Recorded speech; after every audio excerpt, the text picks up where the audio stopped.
Looking for stories that are fresh and new? Dark fantasy, humor, space exploration, time travel, cyberpunk, alternate history, and more. They're in the L. Ron Hubbard Presents Writers of the Future anthology from 24 award-winning authors and illustrators, plus art and writing tips and bonus stories. L. Ron Hubbard Presents Writers of the Future. Buy your copy at galaxypress.com, Amazon, or wherever books are sold. Looking for something new in dark fantasy, humor, space exploration, time travel, alternative history? They're in the L. Ron Hubbard Presents Writers of the Future anthology. Get the 10-volume box set with 159 stories and full-color illustrations plus 34 articles with writings and art tips. Get the UPR discount, $125 for the entire box set. That's a $60 savings for that beautiful box set. L. Ron Hubbard Presents Writers of the Future. Go to uprntalkradio.com, click on the link, and place your...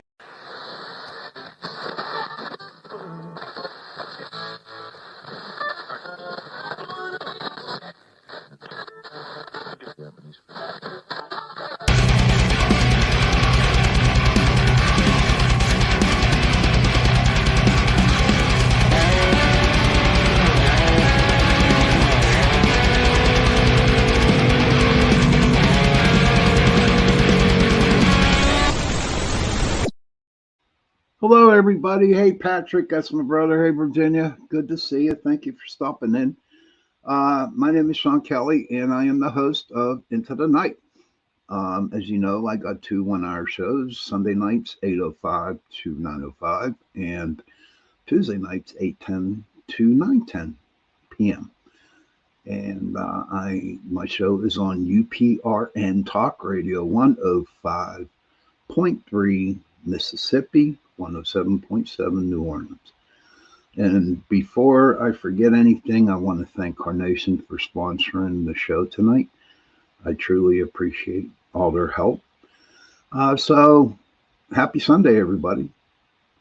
The weather's pretty cold up here, a lot of snow, just like really, really crazy. But I have something for you guys to ponder. I just want you to think about it.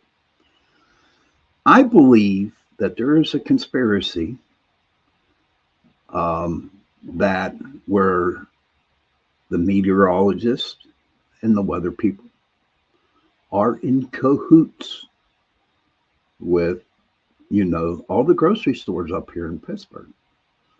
Because Thursday, they had that snowstorm come on, and they were saying, 4 to 7 inches, and I swear to God, our whole store that I work at got blown out, thinking that they were going to be, cooped up in their house for a long time with this 4 to 7 inches. And you know what? We only got like maybe 2 at the max. So what is everybody's feelings on that? Do you think they're in cahoots with each other? I don't know. I've talked to some people, and they believe they do, so what's your thoughts? Patrick, my brother, said, Mom says hi. Tell her, Mama, hello. But all I know is that I got a good show tonight.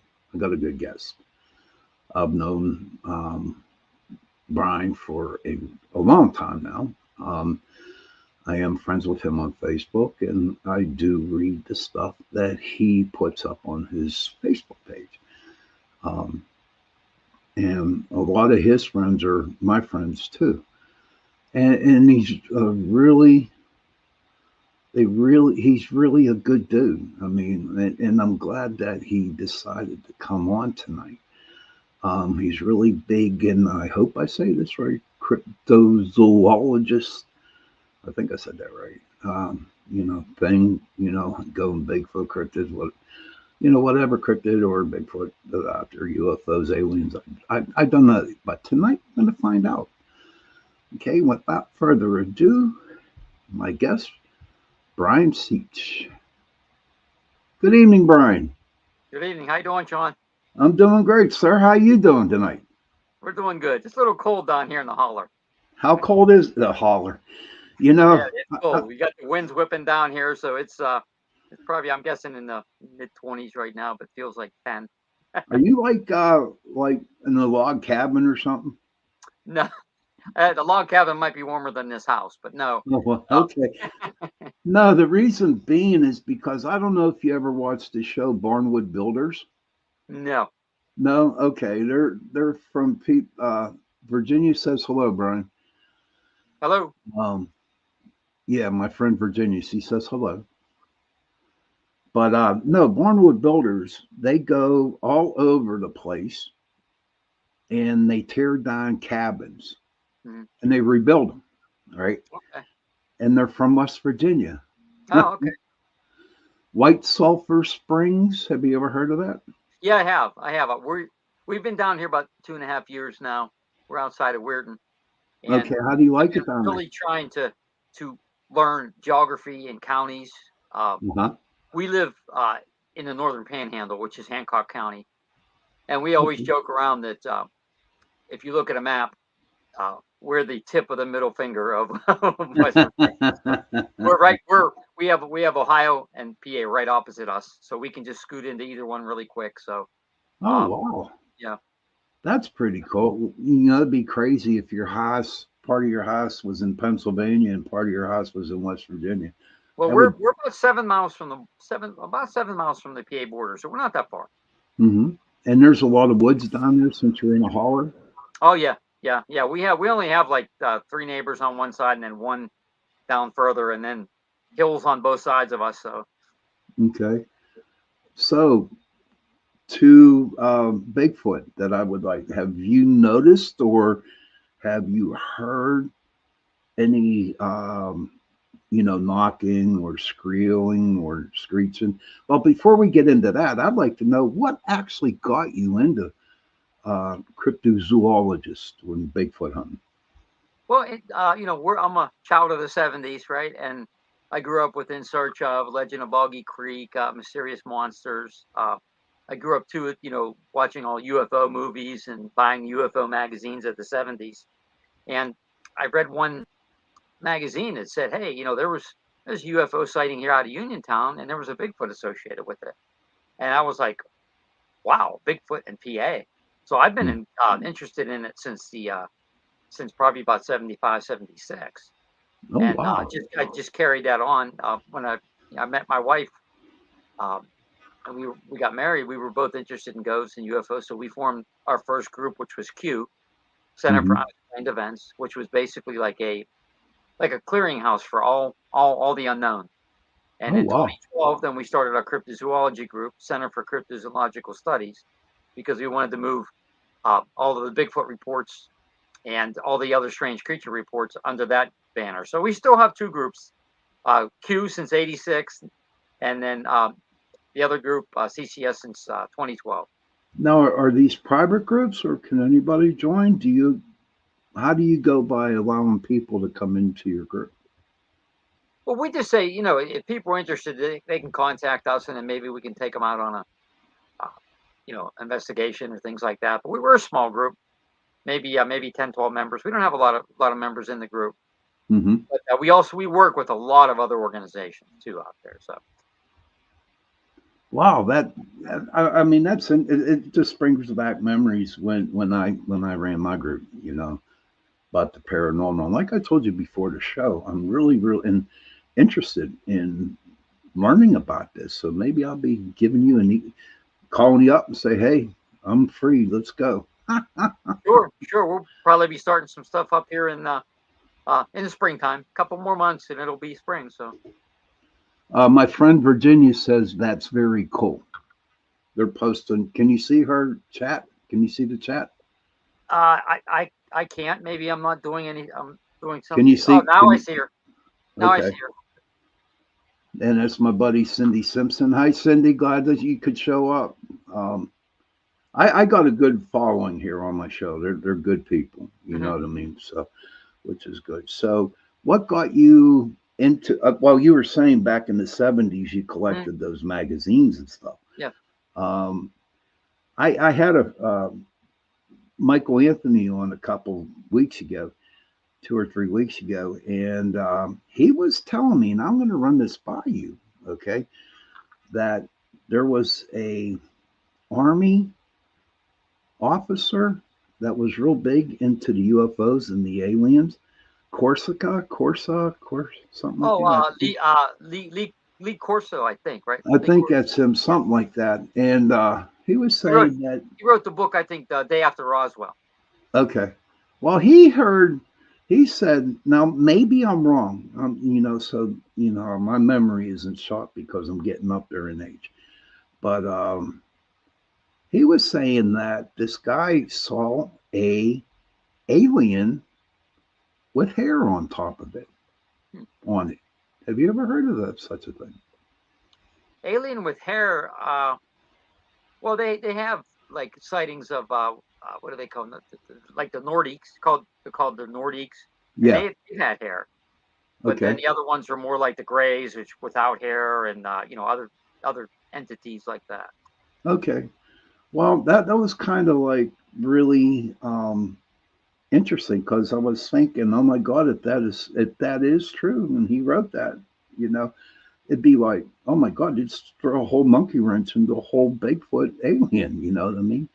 I believe, sir, I believe that Bigfoot and UFOs coincide with each other. I think they work together. I There's believe actually it. been a lot of sightings, especially up in PA where I grew up, where UFOs and Bigfoot were seen either in conjunction or before or after one another. Right, So, because a lot of people think maybe they are an extraterrestrial race. right. So again, we don't know. I mean, that's very possible. I can't. Co- I never discounted that. Discounted that. Okay, well, see, it's crazy because we had a guest on when I was on Chasing Prophecy, and he kept saying until we drilled it into my brain that the whenever there is a Bigfoot sighting, there's always UFOs around. Okay, so whenever I hear of a Bigfoot sighting, I Google. I said, were there a lot of UFOs activities around the time that the Bigfoot um, was sighted? And usually there were. I mean, now I've talked to some people who are in the Bigfoot research, and they say it's not true.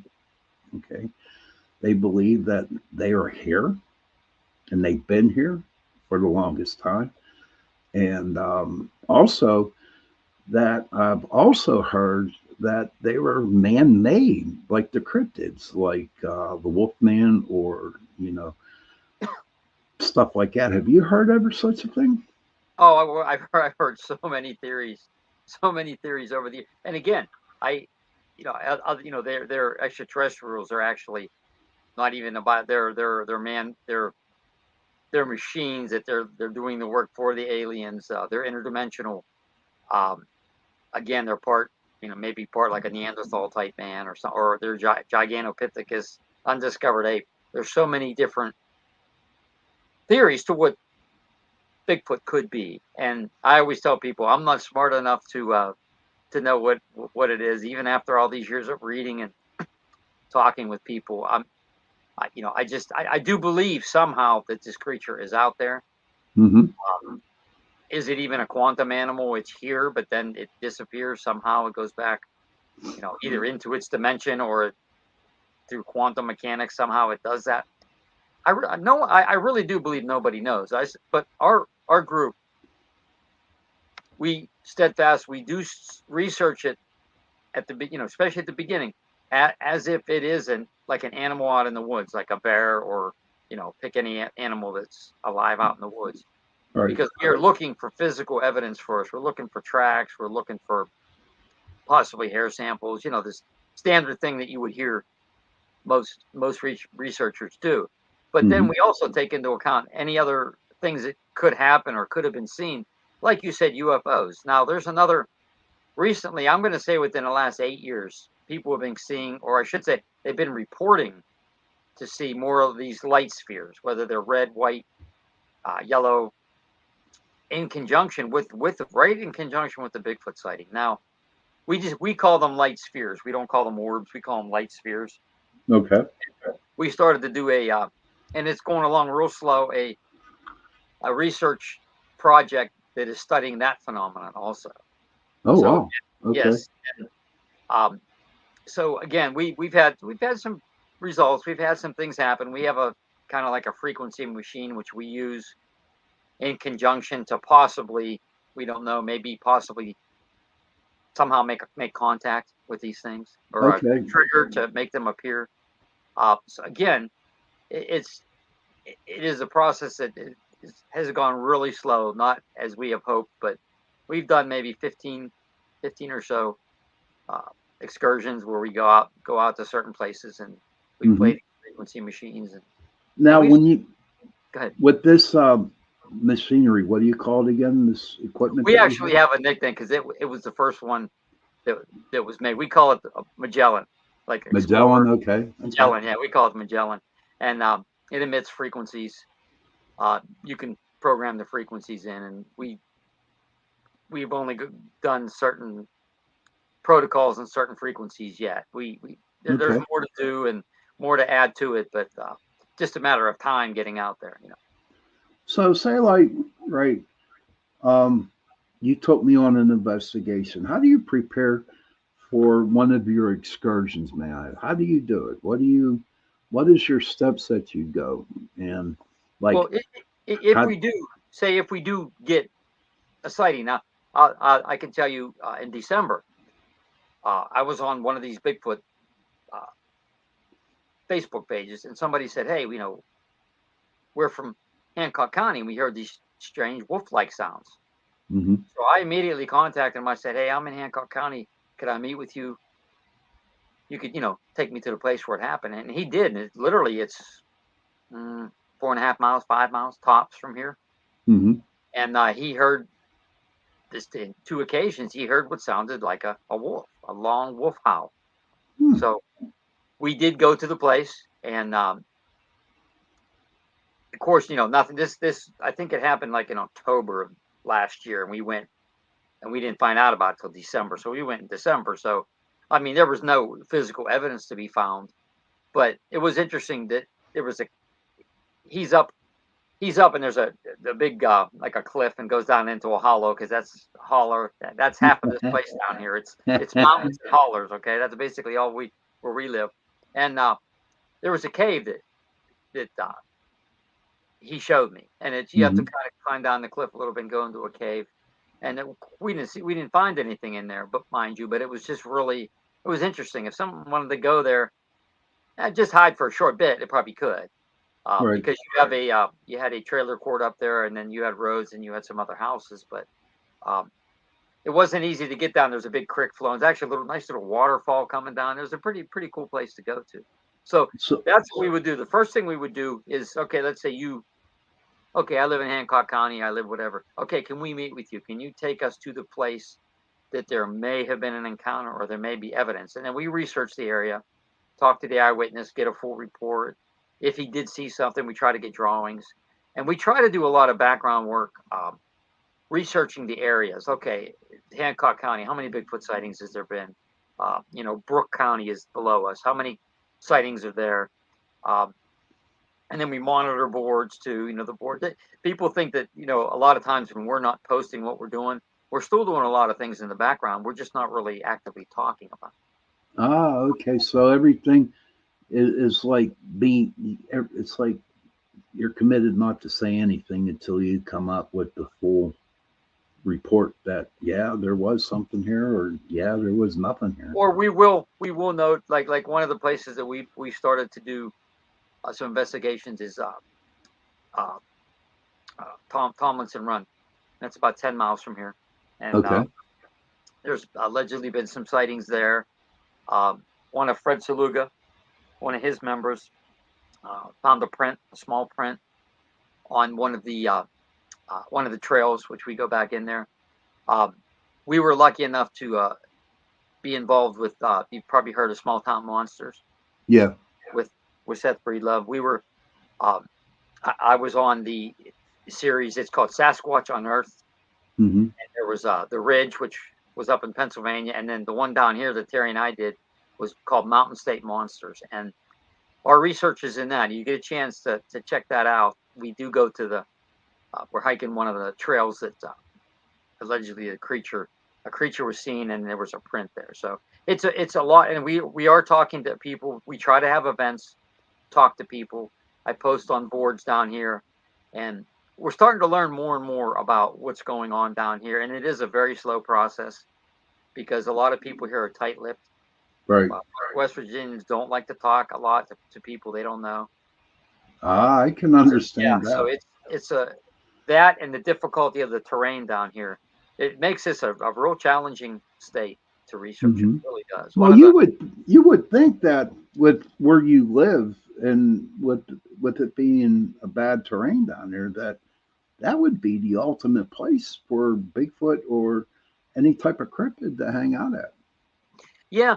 Well, like if remember, we're just into the tip of West Virginia. The further you go, like the more mountainous it gets, and yeah. So and again, if people aren't talking to you about these sightings, there could be like a multitude of sightings that we don't know about. And Right. it's the more events we do down here, and we have the one coming up, like I had talked to you on May 4th down at Brook Hills Park, and it's going to be a paranormal conference.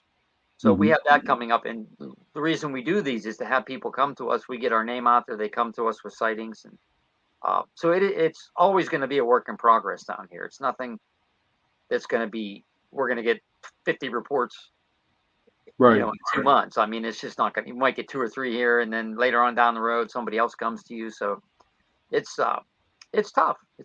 I'm not going to lie to you. It's challenging. I have been there, brother. In 2006, when I formed the Pittsburgh Paranormal Society, it was tough. It really, really was. And I totally understand where you're coming from. But at the beginning with my group, if I got something cool, I would tell everybody about it, and I got laughed at. You know what I mean? Or degraded, and people just didn't want to hear it. I kept hearing the damn Ghostbusters. They used to play that damn song, or what I mean, or sing that song. So Virginia has a question for you. Sure. She asks, "How do you prepare for such an investigation, Brian?" Well, again, like I said beforehand, we try to get. If we don't get a report, then we will go to an area that we have researched, through the internet and through a lot of our old files and things like that. So we'll go out, we'll take equipment, we'll have plaster with us, we'll hike an area. When we feel it's warranted and when we have time, which as we get older, we have less time, we like to do night investigations too. Now, we've only done the last night investigation we did was down at Beaver Creek, which was I believe it was last July. Okay. And then we were there 3 or 4 hours a night, which we probably could have stayed later, but we did hear a knocking. We heard something knock on a tree. Again, we don't, there's a lot. We're really cautious about what we think may or may not be a Bigfoot. Right. There's a lot of groups out there. They'll take pictures of, X's. They'll take trees bent over, so we always say, did you see a Bigfoot do that? And they say, no, this is allegedly what they do.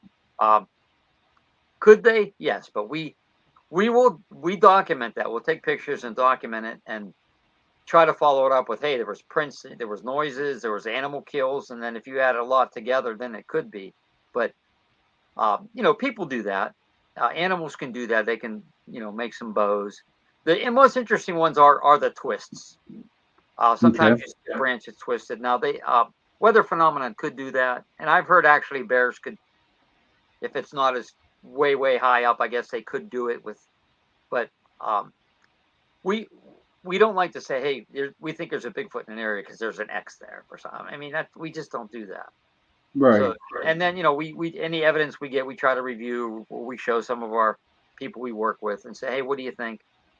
What do you think about this? And that's basically the key. And also, what we also do is there's a lot of research in this too. You go online, you look for, say, Hancock County historical sightings. You talk to maybe, which we started to do, some of the local folklorists down here or whatever. Hey, what have you heard? Or historians. And then you can find out some things about that. And so you can learn a lot if you talk to a lot of people. More people are coming forward with what they're saying they've seen. So again, it's exciting. It is an exciting time, Donnie. We believe it.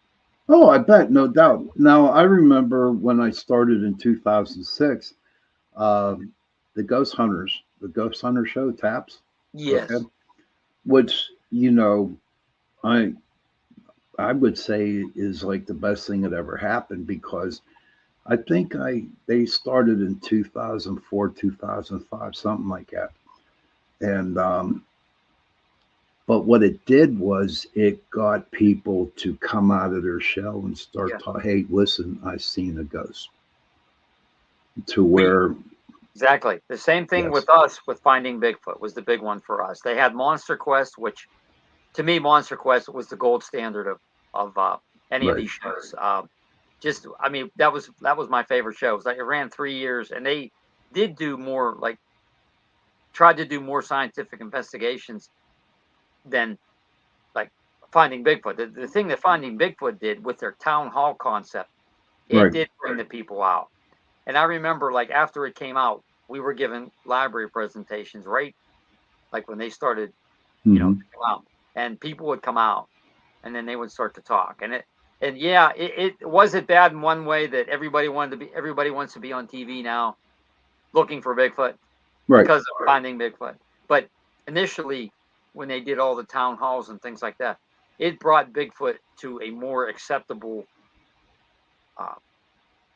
you know, acceptable thing in our studies. So in right. that way it helped, and the other way it hurt that they think now just go out in the woods, beat on a tree, and howl, and Bigfoot's there. I don't think that there's as many. Yeah, I mean, I don't think that there's as many of them.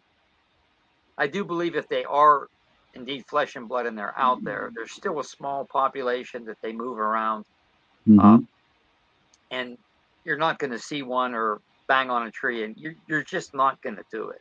If some groups are telling you that, and they're going to all different locations, you might want to question that.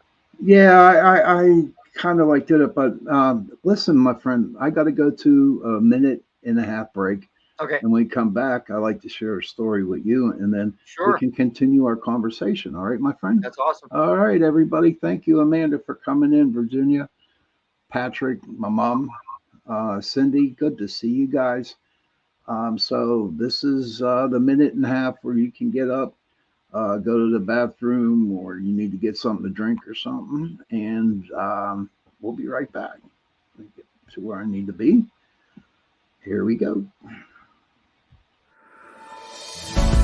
Looking for stories that are fresh and new? Dark fantasy, humor, space exploration, time travel, cyberpunk, alternate history, and more. They're in the L. Ron Hubbard Presents Writers of the Future anthology from 24 award-winning authors and illustrators, plus art and writing tips and bonus stories. L. Ron Hubbard Presents Writers of the Future. Buy your copy at galaxypress.com, Amazon, or wherever books are sold. Looking for something new in dark fantasy, humor, space exploration, time travel, alternative history? They're in the L. Ron Hubbard Presents Writers of the Future anthology. Get the 10-volume box set with 159 stories and full-color illustrations plus 34 articles with writings and art tips. Get the UPR discount, $125 for the entire box set. That's a $60 savings for that beautiful box set. L. Ron Hubbard Presents Writers of the Future. Go to uprntalkradio.com, click on the link, and place your order.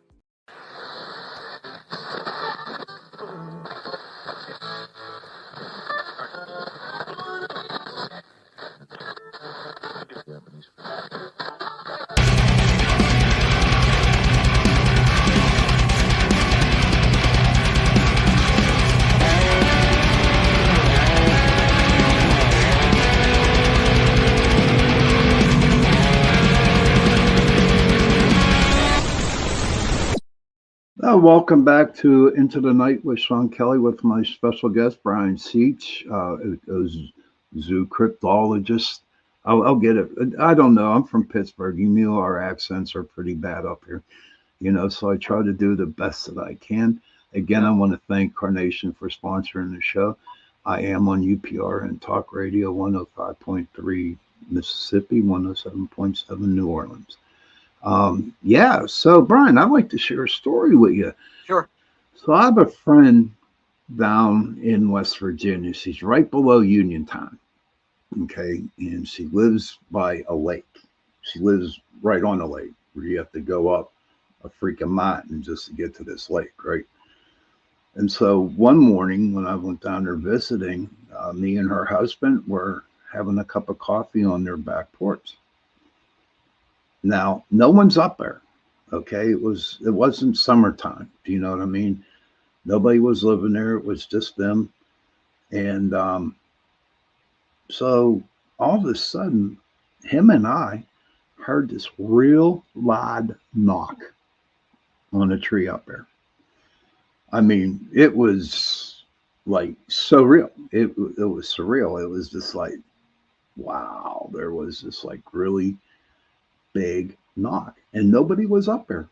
No one was working. And I'm saying to myself, I got to come back up here and do some Bigfoot hunting. Mm-hmm. But I wouldn't have a freaking clue what to do. You know what I mean? So I wanted to share that story. To me, that's as close as I'm going to get of actually experiencing something that could have been Bigfoot. Have you ever thought, have you ever thought like, okay, what would happen? What would I do if I actually saw Bigfoot? It's something. See, it goes through my mind all the time. It's like, what would I do if I actually saw what I do believe is real and we've been searching for years? You know, would I have a big smile on my face, or would I just sit there and watch? It's something that I do think about a lot, and I really don't think I would be afraid, because we've heard some noises in the woods and I actually went out towards them. So knowing myself, I mean, I don't think I would. Uh, I would be scared. I think I would have to know. I'd want to know, unless it's charging me or something, and I throwing rocks at me. Right.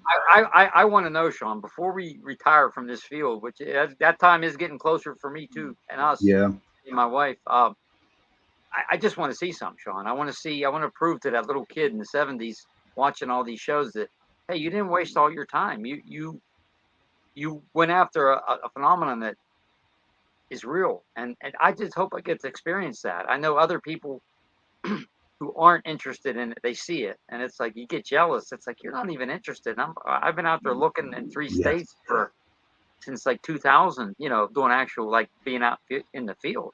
Right.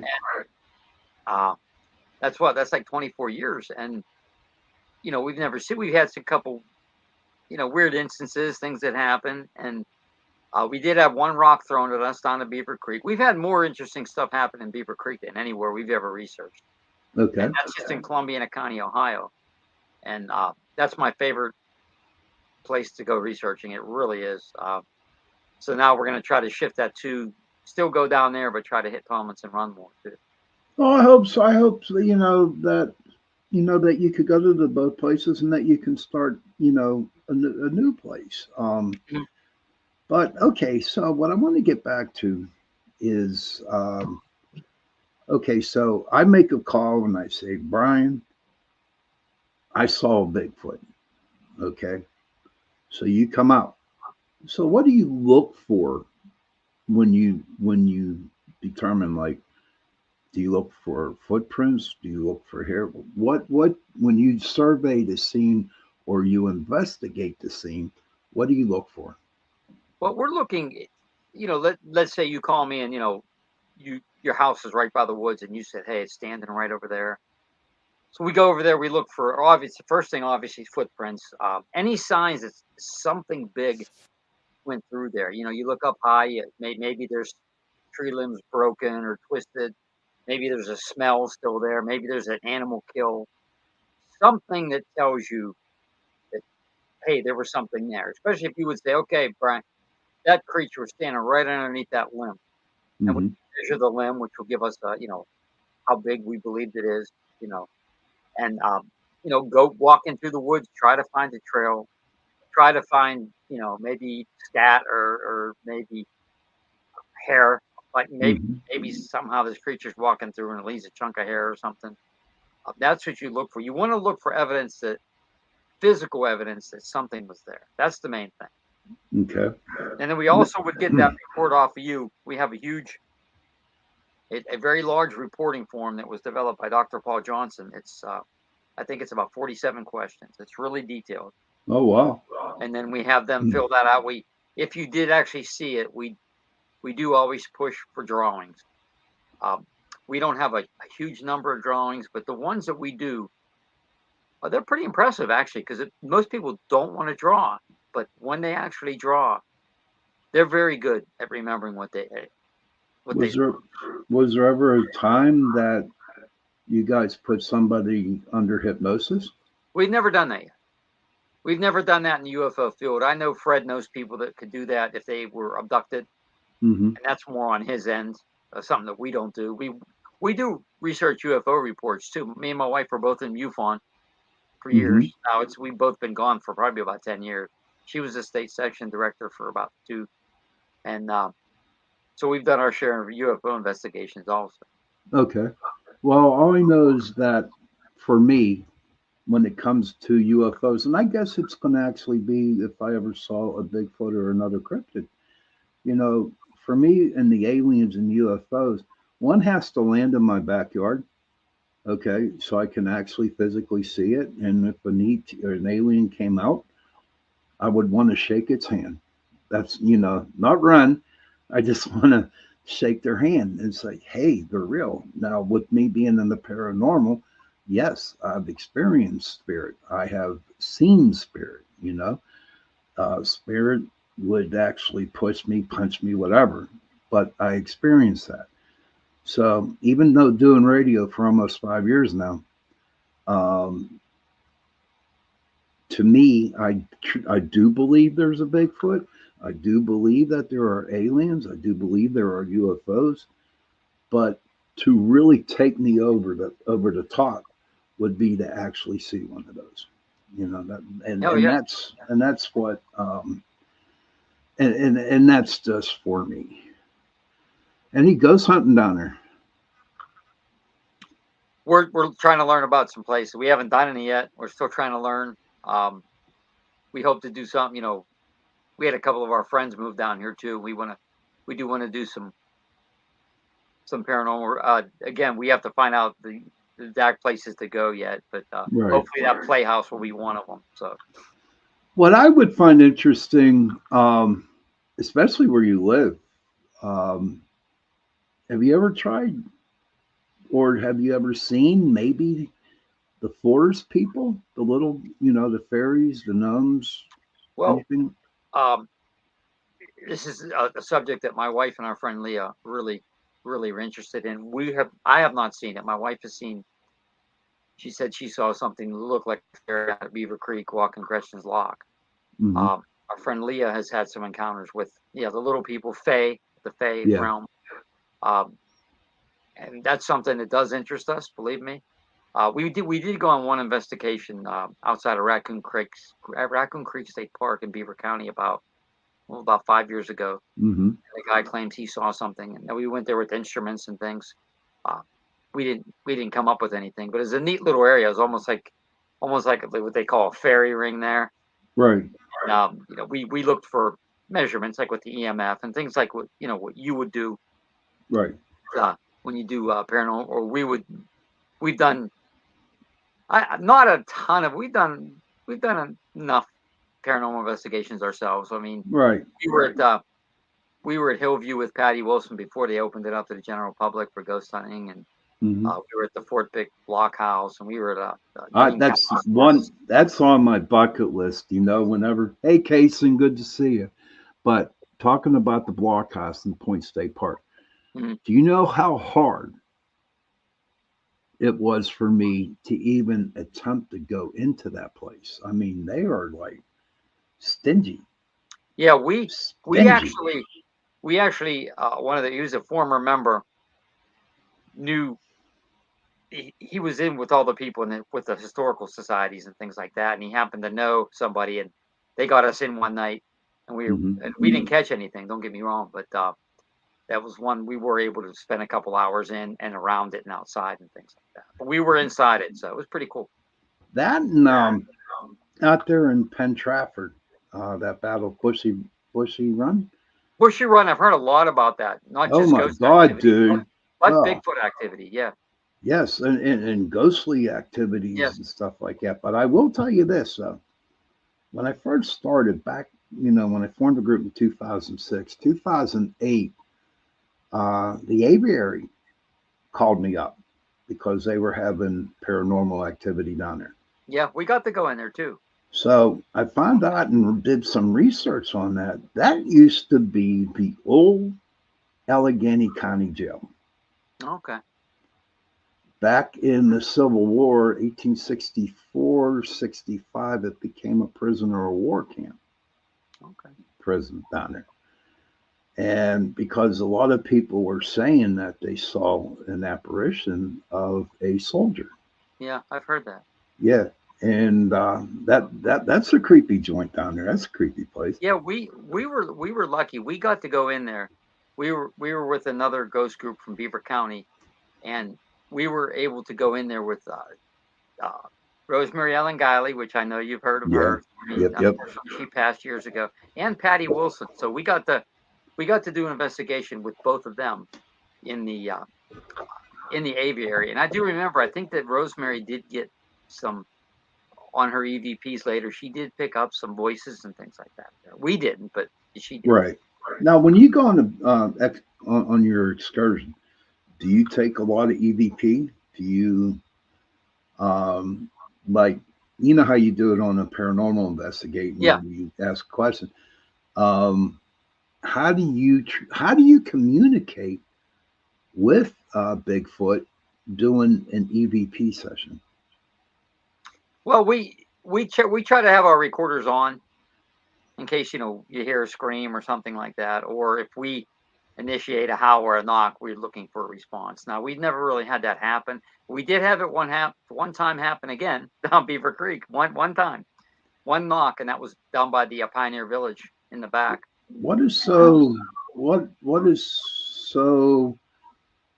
I want to say magical about that park you were talking about. It's a paranormal hotspot. There's the ghost of Gretchen down there by Gretchen's Lock. There's been UFO sightings over there and Bigfoot sightings. So it all congregates in that one. There's like two different areas there that a lot of that Lady in White.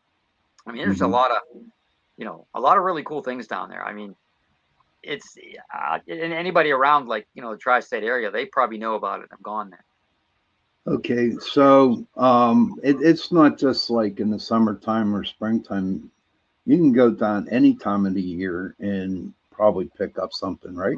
Oh, I would believe so. Yeah, we've been down in the winter. We actually went down there, Terry and I, checking out another gentleman years ago, claimed that there was a Bigfoot. It was in the winter, and going down towards Gretchen's Lock, there's like a little island there, and somebody saw a Bigfoot on that island, and it was like about a couple weeks before we went down there, and it was still even ice on the creek and everything. But unfortunately, we didn't find anything. So, but yeah, we've been down there in the winter, summer, spring. We've been down there every season. I think I'm going to take a little trip down there this year. You know, should. I am. Maybe have you tag along or something like that. We've got down there. I'm not really big into conferences, if you know what I mean. I'm just, and I'll tell you why. I've been to many paranormal conferences. I spoke at many paranormal conferences, and there's so many damn egos out there, right? So many egos, and people try to put you down, or they're like beating their chest saying, look at this evidence that I got. And what you got isn't true. This is how we do. We do our investigations like a regimental, you know what I mean? And stuff like that. And I'm like, no, I mean, like you said it when you were so interested in the 70s, right? and how by reading the magazines and stuff like that. Just like me, I just wanted to go ghost hunting. Yeah. You know what I mean? There was no egos. I wanted to help everybody. Yeah. You know what I mean? And they just had these egos. So that does pertain into some Bigfoot people down there in groups. Oh, yeah, yeah. You know what? Especially, we don't find that as much down here in West Virginia now. In Pennsylvania, yeah, yeah. Unfortunately, and see, my thing is and I do believe, like, when almost everybody, and I'm giving everybody credit too, when they first get into this field, I think their intentions are pure. I think they want to research the phenomena. They do. They want to find out what's going on. Is there a Bigfoot? Over time, it kind of, then it gets into the egos. It gets into making money, you know, things like that. So that's why we kind of keep a smaller circle. That, you know, because there's a lot of you know, one group will break off into another group, and then they attack this group, and it's like, why? We you know, there's people we don't deal with, and, you know, we got drawn into it too. We just try to stay away from it. I'm not saying we're, you know, we haven't fought with people too, and we still do, and there's several that we do, but we try to stay away from it because, you know, they can do their own thing and be successful, and we can do our own thing. The people that we hang with, they don't really have egos. They just want to find out the truth. And as you know, Shawn, not everyone's going to like you in this field. Oh God, no. You can have you can have, like, say 80 people, and out of those 80, there's going to be 20 that just don't like you regardless, because, you know. And, yes. You just and I'm okay with that. Yeah, stay away from them, and you'll be okay. Yeah. Yeah, I'm okay with that. But so we're kind of like on the same page with when it comes down to other people. And for me, you can't have an ego in our fields. You cannot have an ego. Right? Yeah, because you know what we always say, Fred and I say, whenever we give presentations, whether it's a library or conference, we tell people, you know, we say, they're not here to see us. They're not here to see me and Fred Saluga. Right. They want to know what that we know about a phenomenon, whatever we're talking about at that time. Right. And, like, we always tease that, like, me and Fred can go up with Bozo the Clown mask on, and and they just want to hear what we say. They want to see what we're presenting, or see what's on our table, or talk with us. We're just like that. How do you say it? A messenger or a conduit. We're, you know, I like what Virginia just said. You're always a villain in someone's story, and I'm a villain in some people's stories. I mean, me too. I'm not going to lie to you. So are you, I'm sure. Oh, I am. I sure am. I sure am. And I used to let it bother me a lot. Yeah, me too. You know what? Not no more. Not no more. I just, like, if that's how you feel about me, fine. You know what I mean? You do your thing, I'll do my thing. You know what I mean? But oh my God. You know, there's a nice place out here in I don't know if you ever heard of it, Blue Miss Road out here. Oh yeah, we were there one time. Yeah. Dude, you got to go back out there, my man. Yeah, it's been a while. Seriously, because you ever go to Dead Man's Hollow? Yes, I have. Okay, we haven't even been there yet. We're maybe try to go there this year. We used to go down on the Allegheny Bike Trail. Okay. It starts off in Boston and it goes down. That's a creepy freaking place. Now, you know what I've heard? I've heard someone even talking about a possible Bigfoot sighting down on that trail. You know what, dude? It's very, very possible because it's woody as hell, and I know there's a lot of spirits from a lot of the miners that were down in that area. And there's a cemetery down there. It was pretty crazy because every time we would do an EVP session, right, we'd come up with a question, waiting for an answer, and the damn train would go by. So it would be just like, but so all those places down there, it would be a great place for Bigfoot. You know what I mean? And it's funny, when I would go investigate these places, I didn't even think about it. But I tell you what, dude, I've heard some weird ass noises down in that area, especially up on Blue Miss Road. Okay. I mean, if you know, that's just a little thing I would like to tell you, because when you go past, you know, where the intersection's at. Yeah. Yeah. You go past and start walking down, dude. It's creepy as sin. Oh, and there's one more. It's the Montauk Trail, bike trail. I don't Okay, I know. know where that is. I've never been on there. Okay, the Hendersonville. We go to the Hendersonville off of 79. Okay. And we park there, and boom, and there's a lot of bobcats, and not mountain lions or nothing like that, but Mhm. bobcats and stuff like that. But you know what? That's a pretty creepy place down there. Hopefully, we can get you up here. Yeah, that'd be cool. Amanda Ray says you all so lucky to go on these adventures. Why I love getting to listen to y'all stories. We'll take you out on one, Amanda. That's not a problem. I mean, if you want to go, when it gets warmer, because I sure as hell ain't going out in the freaking cold. Yeah. No, I ain't gonna do it. So we're getting pretty close to the end of here, brother. We've got about 5 more minutes with you. But Okay. if somebody wanted to get a hold of you, how can they get a hold of you?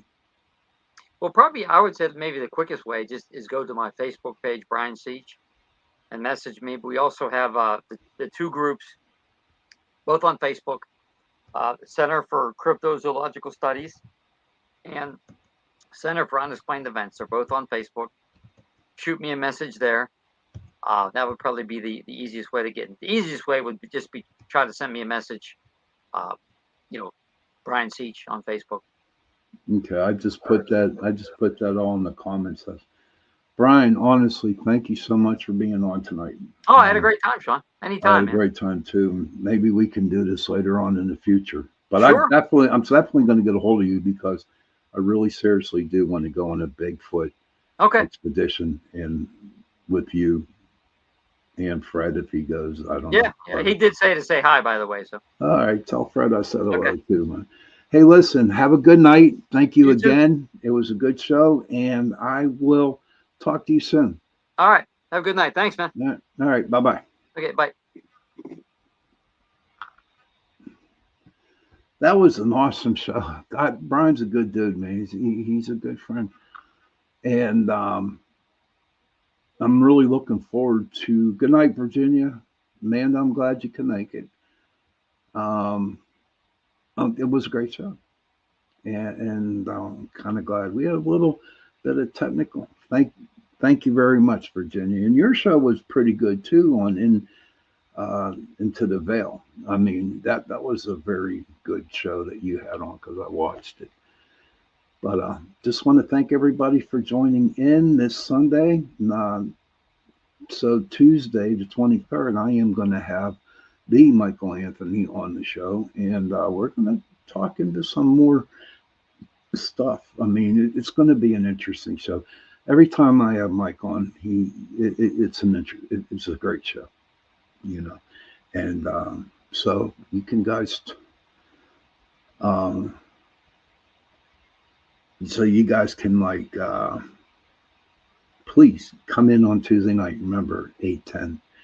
Children, if you can, please, please, please go to your parents, give them a hug, and tell them that you love them. And parents, please go to your children. Go to your parents, give them a hug, and tell them that you love them. And if you don't have no parents, if you have no children, find somebody and give them a hug. Okay? Because those 3 words, I love you, go. Thank you, Cindy. Appreciate it. Those 3 words, I love you, go a long way. And on that note, good night, everybody, and see you Tuesday.